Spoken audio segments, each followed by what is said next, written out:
ഞങ്ങൾ തല്ലുകൂടാറുണ്ട്, ഇൻസ്റ്റഗ്രാമിൽ അങ്ങോട്ടും ഇങ്ങോട്ടും അൺഫോളോ അടിച്ചിട്ട് പോകാറുണ്ട്. എനിക്കൊരൊറ്റ പ്രാർത്ഥനയാണ്, അവര് തമ്മിൽ എത്രയും പെട്ടെന്ന് അടിച്ചു പിരിയണേ. ഞാൻ റാഫിക്കെ ബ്ലോക്ക് ചെയ്യും, റാഫിക്ക് എന്നെ വാട്സപ്പിൽ ബ്ലോക്ക് ചെയ്യും, ഇതൊക്കെ നടക്കാറുണ്ട്. ഞാൻ ഇപ്പോഴത്തെ കാര്യമാണ് പറയുന്നത്, ഞങ്ങൾ പിരിഞ്ഞിട്ടില്ല.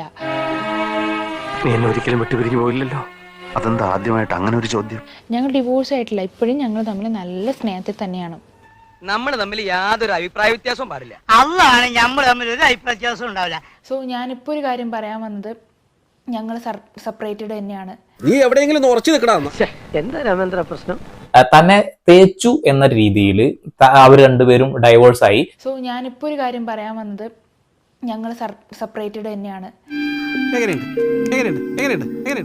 എനിക്ക് അപ്പോഴേ തോന്നി എല്ലാം കത്തിച്ചാമ്പലാവൂന്ന്. എന്നാലും എനിക്കിതൊന്നും വിശ്വസിക്കാൻ തോന്നുന്നില്ല. കോമഡി ചെയ്യുന്നൊരു വ്യക്തി എപ്പോഴും അങ്ങനെയാണ് എന്ന് വിചാരിക്കരുത്.